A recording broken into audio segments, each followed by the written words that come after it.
Mesdames, Mesdemoiselles et Messieurs, bonjour et bienvenue dans votre émission SLAP, Salon littéraire africain de Paris. Votre rendez-vous littéraire donc. C'est un réel plaisir pour moi de partager ces quelques minutes de littérature, d'histoire et de géopolitique avec vous. Je suis Guillaume Adouvi, fondateur des éditions Ibidoun, maison d'édition de livres orientée vers l'Afrique et ses diasporas, mais également vers toutes les communautés afro-descendantes de l'Amérique, des Antilles et des Caraïbes. Votre rendez-vous littéraire de ce jour va vous parler, vous entretenir de René Maran, son œuvre, mais aussi des remous, car il y en a eu beaucoup, autour de son œuvre Batouala, primé du prix Goncourt le 14 décembre 1921. Oui, René Maran est le premier écrivain noir à avoir reçu en France un prix littéraire important. Le prix Goncourt, donc. Le prix Goncourt est un prix littéraire français récompensant les auteurs d'expression française. Le prix Goncourt a été créé par le testament de Monsieur Edmond de Goncourt en 1892. Edmond de Goncourt était un écrivain qui composait ses œuvres avec son frère Jules de Goncourt. Le prix Goncourt a été décerné pour la première fois en France en 1903. Donc, nous allons poursuivre. Ce premier prix Goncourt, attribué à un noir, a fait beaucoup couler d'encre. Des remous vous parlais-je tout à l'heure. Voici donc un vilain tacle qui frise l'anti-jeu comme dans le football. Un parallèle asymétrique auquel nous attribuons sans coup férir un carton jaune. Je vais vous faire écouter un enregistrement que j'ai effectué à partir d'un article, d'un extrait d'un article paru le 15 décembre 1921, au lendemain du prix Goncourt décerné à René Maran. Je vous fais écouter tout de suite. On reprendra. René Maran, prix Goncourt. Monsieur René Maran, administrateur colonial, domicilié au fort Archambault, à 2 journées de marche du lac Tchad, au milieu de Noirs qui lui ressemblent comme des frères, a reçu hier le prix Goncourt pour son ouvrage Véritable roman nègre, lit-on sur la couverture, qui a pour titre Batouala. Depuis l'année 1903, époque où fut décerné le premier prix Goncourt, c'est la première fois que les Noirs jouent et gagnent. Ceci est l'extrait d'un quotidien de l'époque de 1921 que Voilà. C'est un extrait paru dans le palmarès littéraire qui rendait compte de l'attribution des prix Goncourt et le prix Femina en 1921. Le 15 décembre, date de publication de l'article, 15 décembre 1921. Nous allons continuer et vous verrez que même 100 ans plus tard, la polémique était encore tentante, quoique devenue bien vaine. Lorsqu'un autre noir a décroché le même prix Goncourt en 2021. Je vous ferai écouter tout à l'heure un autre extrait de certains propos que j'ai enregistrés, faisant le parallèle entre le prix Goncourt de René Maran et celui décroché brillamment par le jeune talentueux Mohamed Mbougar Sarr en 2021. Je cite: comment ne pas voir dans le prix Goncourt décerné en 2021 au Sénégalais Mohamed Mbougar Sarr un rappel du prix reçu 100 ans plus tôt par René Maran pour Batouala. Écrivain français né en Martinique de parents guyanais, René Maran est fonctionnaire de l'administration coloniale en Afrique centrale lorsqu'il publie ce roman dénonçant les abus de la colonisation. Le 14 décembre 1921, le roman est distingué par l'Académie Goncourt. Mais ce choix fait rapidement scandale.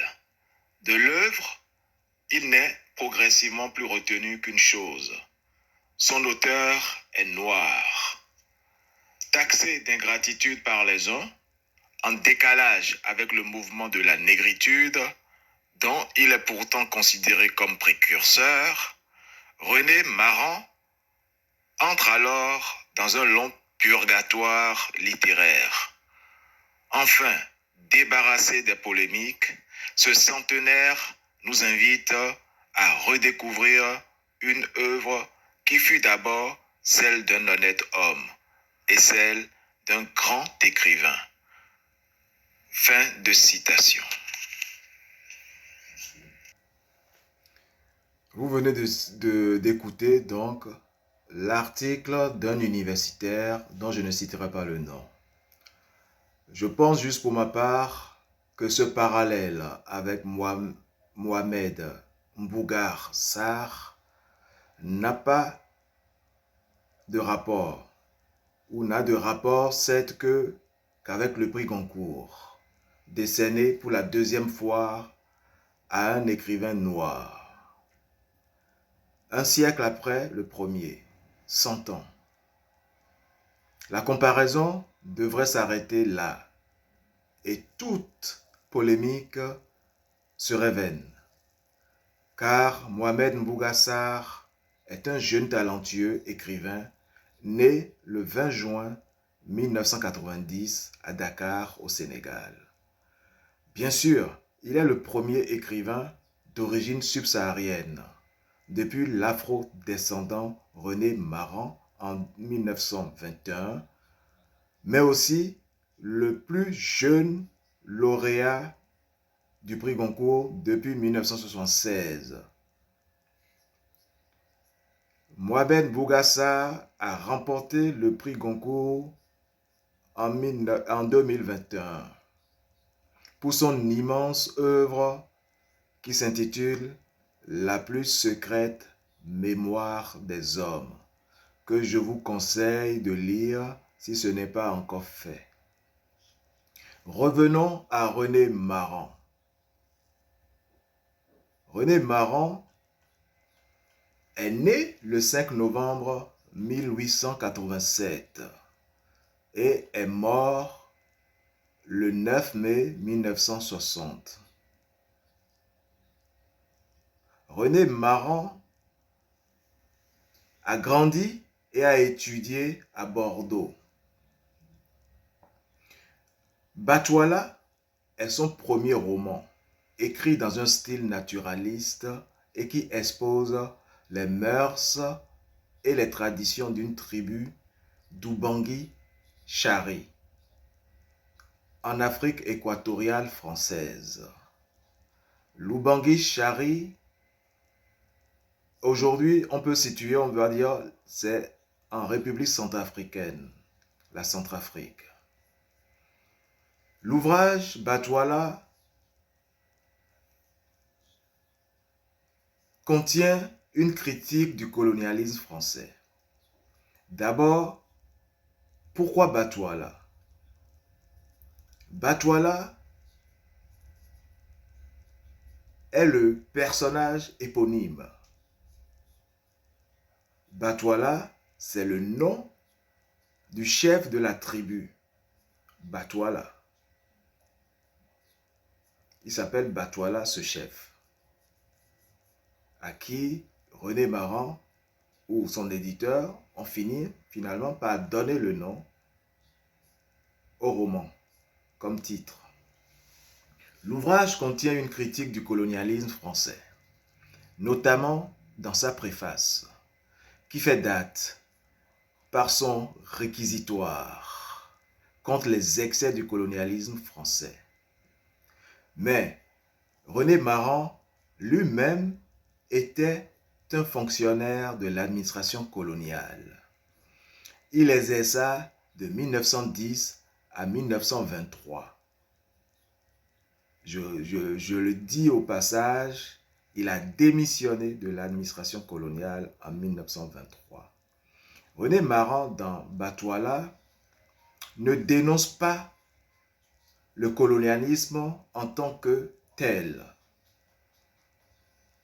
Non, mais juste le fait d'en parler, du colonialisme, tout en étant dedans, lui aussi, en tant qu'administrateur colonial, lui a valu beaucoup de critiques. Cela n'avait pas plu.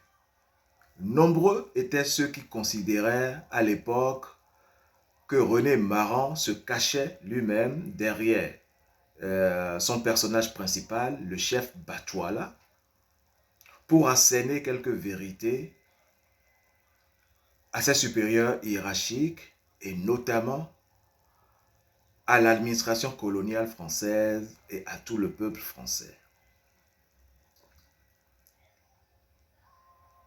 Il targua notamment son œuvre d'une préface, comme je vous le disais, incendiaire, qu'il signa lui-même. Il avait signé lui-même la préface. Peut-être que personne n'avait voulu adosser cette responsabilité de critiquer ouvertement. En 1910, René Maran part pour l'Afrique. Et c'est de là, il part pour l'Afrique, à Bangui, Lubangui-Chari, dans le moyen Congo, l'actuelle République centrafricaine, RCA. C'est là qu'il commence, dès 1912, à écrire son roman Batouala. Un roman dans lequel il souhaite restituer l'intériorité des indigènes du point de vue d'un chef de village. Le personnage éponyme, Batouala. Batouala, comme je le dis, est un grand chef du pays Banda, un excellent guerrier et chef religieux, qui est devenu vieux. Le roman s'attache au début aux pensées ordinaires de ce vieillard, Batouala, comme celle de savoir si se lever vaut désormais la peine, mais aussi à son point de vue sur la colonisation, les coutumes et la vie en général. Chargé d'une cérémonie importante, l'organisation de la fête des Ganza, il se méfie d'un concurrent en amour, le jeune fougueux Bissi Bingi, qui était un courtisan actif d'une de ses concubines à Batouala. Sa favorite, Yassiginja. Batouala, l'histoire nous dit qu'il était polygame, qu'il avait 2 femmes dans sa vie. Donc, il y a eu un fait déclencheur des hostilités qui est la mort du père de Batouala lors de la fête des Ganza. Et cette mort engendra des tensions au terme desquelles Yacine Ginja, l'épouse, enfin la compagne favorite, se voit attribuer la responsabilité, l'entière responsabilité de cette mort, de la mort du père de Batouala. Attend ainsi le projet d'assassinat de Bissibingui, nourri à l'encontre de Batouala. Bissibingui, c'est le courtisan, le rival de Batouala, qui a profité des tensions, des hostilités pour activer son projet d'élimination de son rival Batouala. Batouala, comme on disait, au cours d'une chasse, fut gravement griffé par une panthère. Il agonisa alors longuement, ce qui matérialisera la dilapidation de ses biens et le départ de ses femmes, dont la favorite Yacine Ginja, qui en profitera pour partir avec son soupirant, son amoureux, Bissibingui. Nous allons un peu faire connaissance avec les personnages de cette œuvre romanesque, Batouala. Le personnage principal est le chef Batouala, Mokundi Batouala. Mokundi est chef de plusieurs villages. C'est un grand chasseur, un guerrier aux nombreuses conquêtes. Il défend la coutume ainsi que la tradition et critique sans cesse les colons.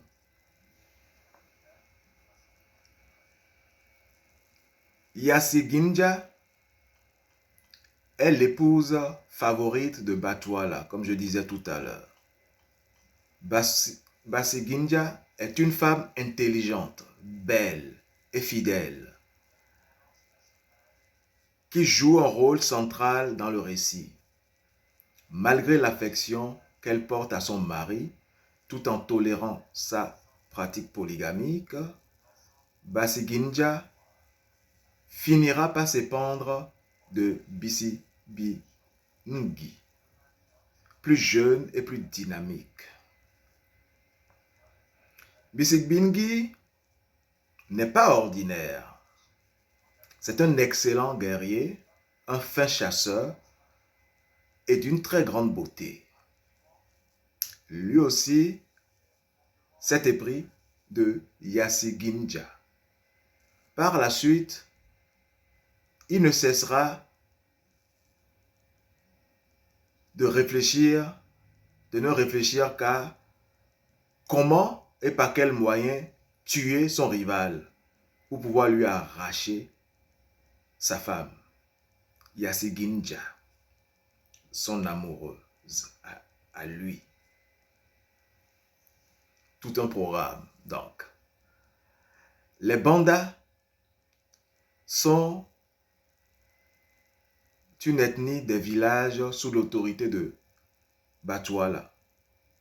J'ai dit qu'il était chef de plusieurs villages.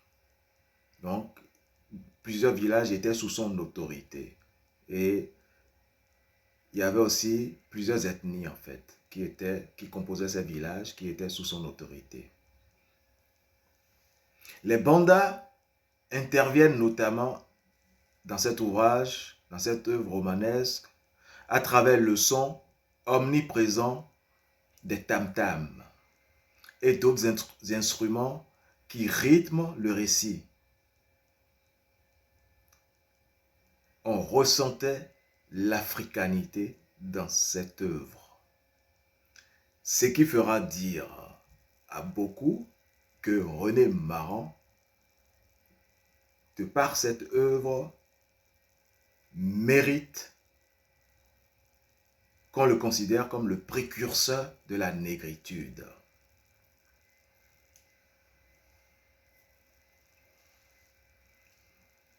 Le roman présente de nombreuses scènes de palabres avec Batouala, de nombreuses scènes de palabres. Vous savez, l'arbre à palabres en Afrique. Et il y avait tout ça là où tout un chacun pouvait se retrouver son africanité. Les scènes du quotidien au village ou parmi nos communautés africaines, au pays, l'ambiance du pays était bien dépeinte dans cet ouvrage. Il y avait aussi un autre personnage qui était omniprésent, c'était Djouma, le chien de Batouala. On le retrouve dans de nombreux passages qui adoptent en effet le point de vue de Djouma, témoin clandestin de nombreuses scènes. Il bénéficie entre autres d'un traitement relativement comique dans l'œuvre. Il y a aussi les administrateurs coloniaux qui, eux, incarnent les mots M-A-U-X et toute la brutalité que dénonce René Maran dans son œuvre. Bien qu'étant absent physiquement de la plus grande partie du récit, ces administrateurs coloniaux n'interviennent que pour disperser les bandas, faire régner l'ordre, refusant en revanche leur aide lorsqu'ils sont sollicités par ces derniers, les bandas. Ils sont surtout présents par les réflexions de Batouala, le chef, et les palabres des bandas. Ils sont généralement dépeints, ces administrateurs coloniaux, comme des absurdes et cruels. Féroce, très féroce, René Maran. Le jugement qu'il portait sur ses collègues administrateurs coloniaux. Le subtil génie de René Maran était aussi d'avoir pointé du doigt tous ces abus et cruautés qui n'étaient pas nécessaires envers les indigènes.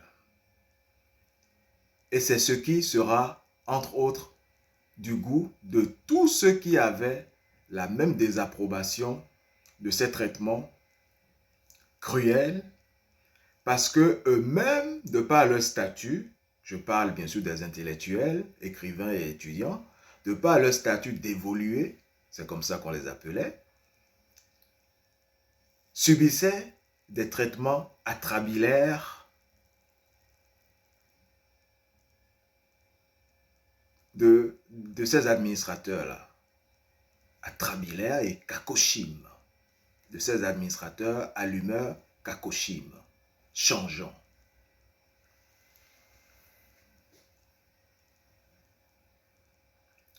Nous allons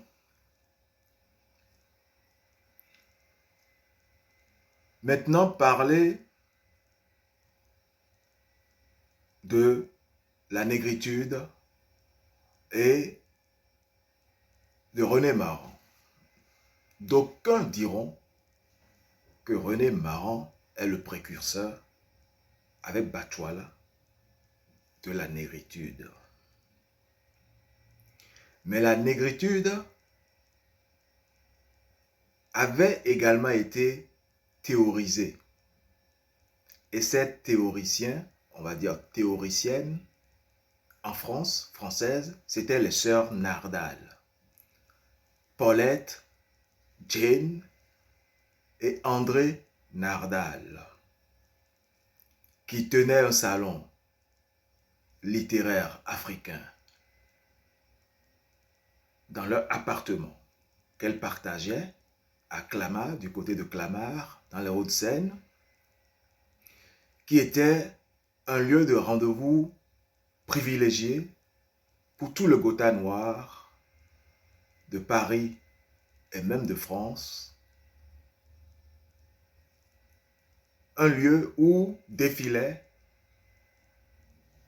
les Noirs américains, les intellectuels noirs américains, acteurs féroces aussi de la Harlem Renaissance, comme McKay, Wallace Storman, Webb Dubois et autres. Certains parmi eux, Claude McKay, fréquentaient assidûment le salon tenu dans l'appartement des sœurs Nardal. Il y avait aussi nos chantres de la négritude, Aimé Césaire, Léopold Sédar Senghor, Léon Gontran Damas, qui fréquentaient également. Et il y avait aussi le politicien Félix Eboué et autres personnalités, et beaucoup d'autres personnalités africaines de l'époque coloniale qui quittaient l'Afrique, et dont justement cet endroit était vraiment, comment dire, le lieu de destination privilégié à Paris. René Maran, précurseur de la négritude, avec Batouala. Mais Aimé Césaire, Léon Gontran Damas, Léopold Sédar Senghor, Birago Diop, Sambène Ousmane et autres pères fondateurs de la négritude se sont plus nourris de la littérature de la négro-renaissance, c'est-à-dire de Harlem Renaissance, et le personnage emblématique de ce courant, de cette époque, c'était William Edward Burgard Dubois, communément appelé Webb Dubois, qui déjà avait donné le tempo pour essayer de fédérer tous les mouvements noirs, pas qu'aux États-Unis, mais aussi de Paris et des capitales et des grandes villes africaines.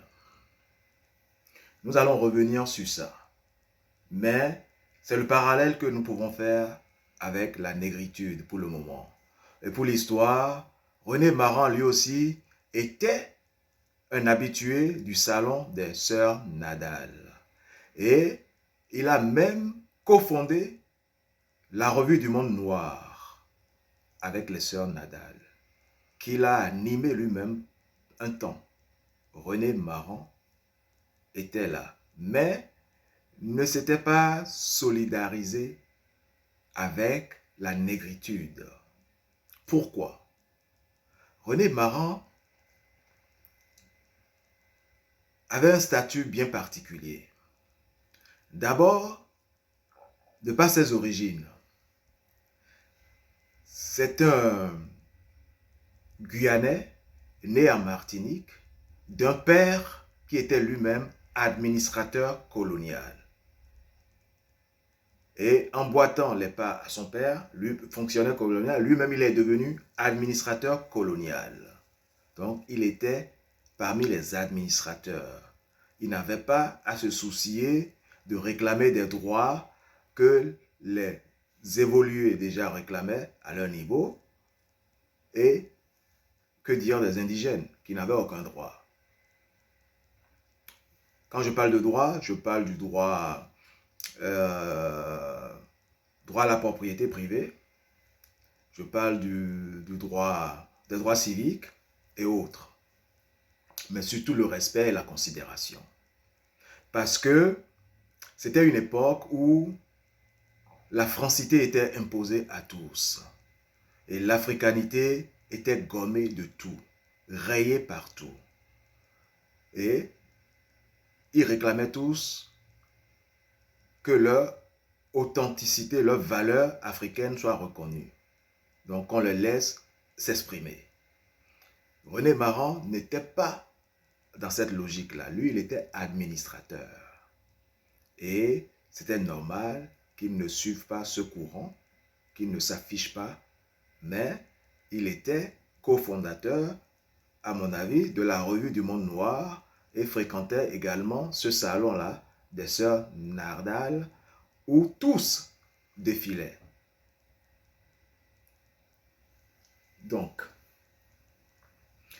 la négritude, de plus, était un mouvement intellectuel qui, bien qu'étant apparu dans l'entre-deux-guerres sous l'impulsion de personnalités comme Césaire, Senghor, Gontran, Damas et autres, était né sous l'influence de la Harlem Renaissance, la Négro-Renaissance aux États-Unis.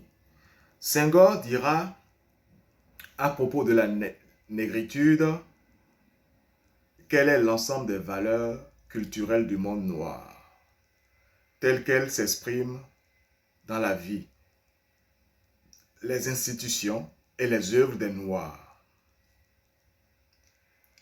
Aimé Césaire dira plus tard, lorsqu'on lui attribuera le concept, l'invention du concept de la négritude, il dira, ce n'est pas, je le paraphrase, ce n'est pas nous qui avons inventé la négritude.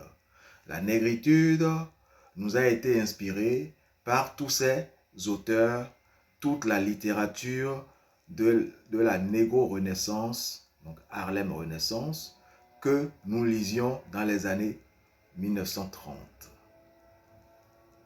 1903, Webb Dubois avait écrit effectivement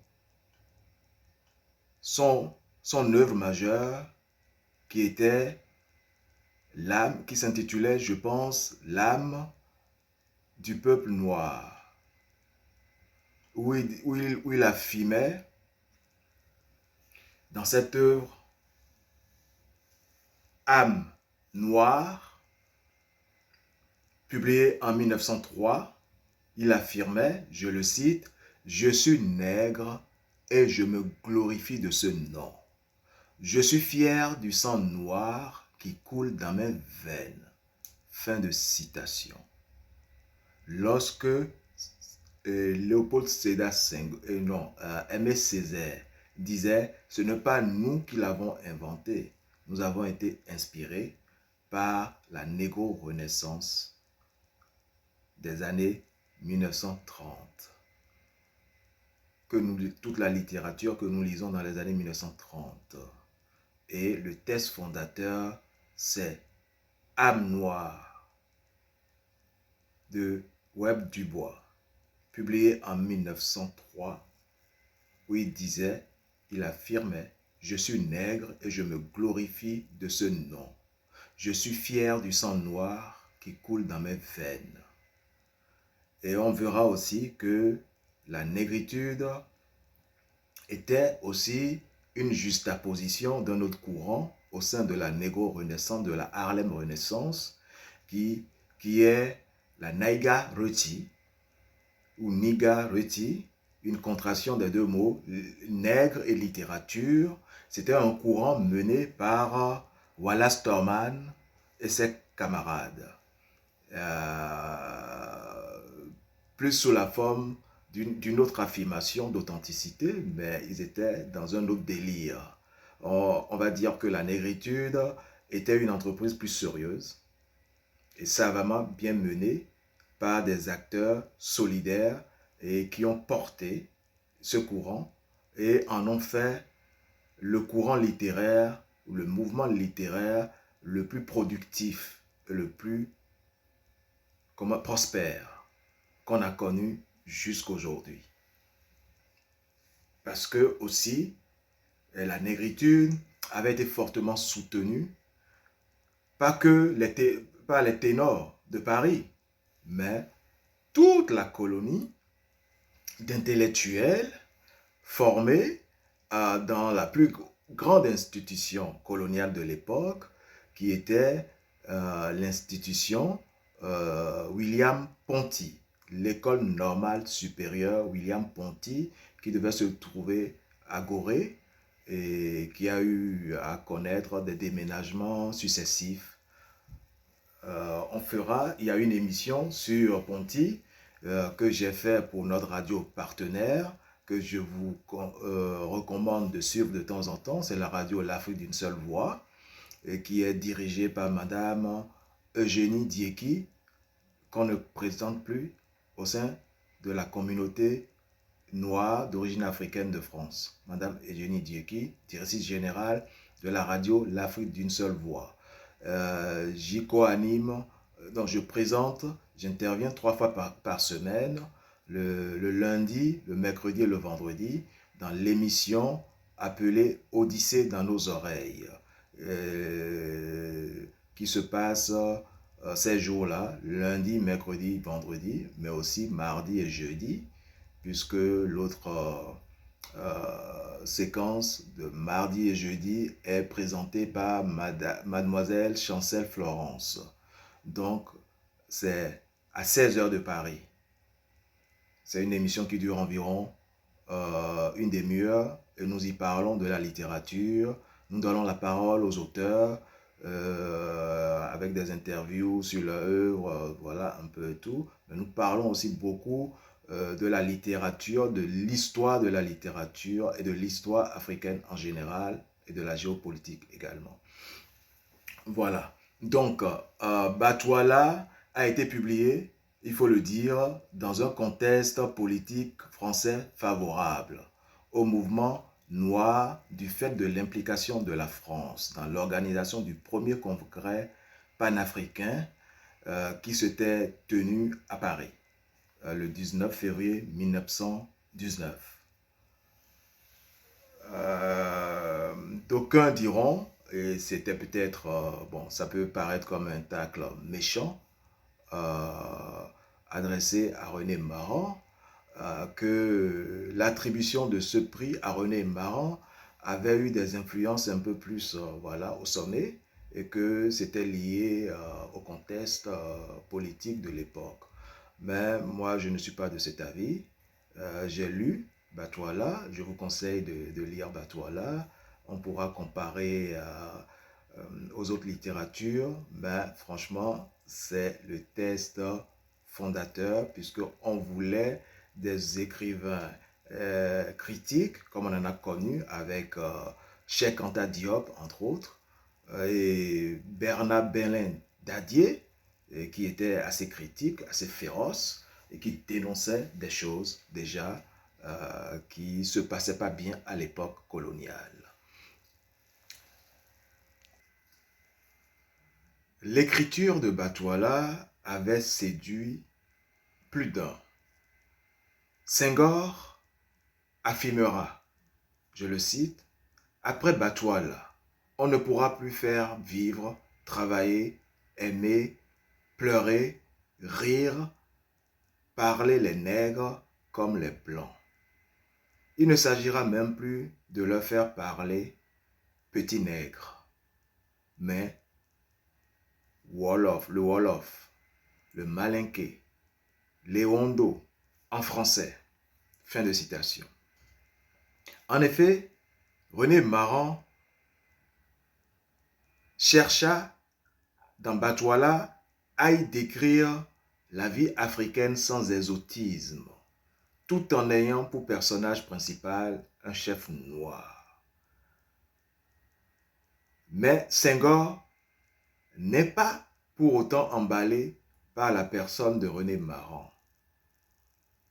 On peut considérer que l'intérêt de Senghor pour René Maran est moins dû à son œuvre littéraire qu'à son parcours comme écrivain noir, ayant réussi à s'imposer dans le milieu littéraire et intellectuel français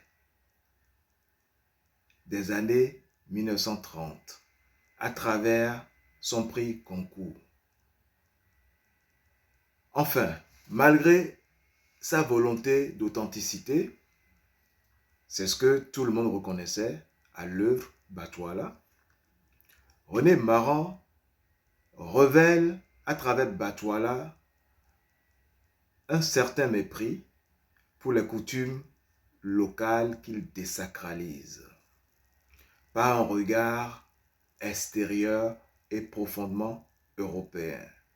Je vous parlais du parcours de René Maran, qui n'était pas un parcours comme d'autres avaient connu et tout ça. Lui, il était intégré à la société française. Son père était fonctionnaire de l'administration coloniale, administrateur colonial, et lui-même il a fait ses études pour devenir administrateur colonial et il exerçait. Il résidait au fort Archambault, au Tchad. Donc, il n'avait pas le même parcours comme les autres et ne raisonnait pas comme eux. L'écriture de Batouala est liée à l'expérience de René Maran en tant qu'administrateur colonial, certes. Mais sa rédaction, qui dura 5 années selon l'auteur, a accouché de cette œuvre qui, nonobstant le prix Goncourt, n'a pas été saluée en son temps, comme cela se devait, par la critique française. Non. Au contraire, il avait eu à subir des pressions et des attaques de toutes parts.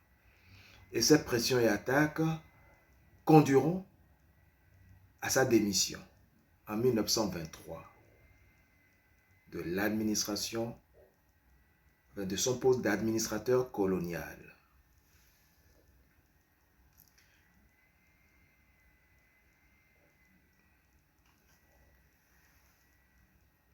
René Maran, dans le cœur ou dans la tête de certains Africains, n'avait pas la côte. Je vais vous dire pourquoi il n'avait pas la côte. Parce que, et je vais citer, Chan Hez Jen conteste l'influence de René Maran à travers la position qu'a l'auteur de Batouala vis-à-vis des femmes noires. Ainsi, dans une lettre adressée à Gahisto, son éditeur, René Maran écrit, je cite, « Je suis un délicat, un rêveur, un sentimental.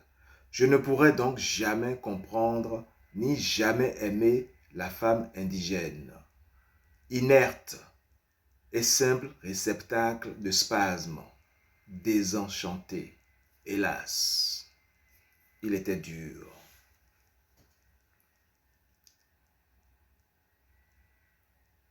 René Maran effectuera une réécriture du roman Batouala, où on ne verra plus d'ailleurs apparaître sur la couverture véritable roman nègre. Cette réécriture du roman, c'est-à-dire d'une nouvelle édition, publiée en 1938, également chez le même éditeur, Albin Michel, connaîtra aussi quelques rajouts et des modifications stylistiques et littéraires. On trouvera l'ajout le plus conséquent qui est celui d'un chapitre entièrement dédié au personnage de Yassi Ginja, qui était, comme on dit, l'épouse favorite de Batwala, le chef Batwala. Voilà pour la petite affaire.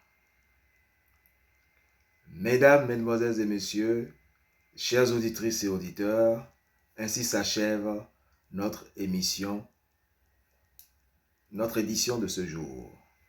Je vous remercie pour votre attentive écoute.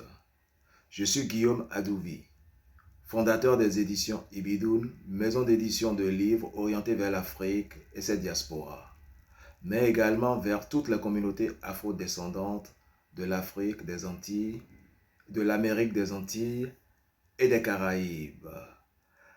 Je vous demanderai juste une petite attention supplémentaire, c'est de ne pas oublier de vous abonner sur notre chaîne.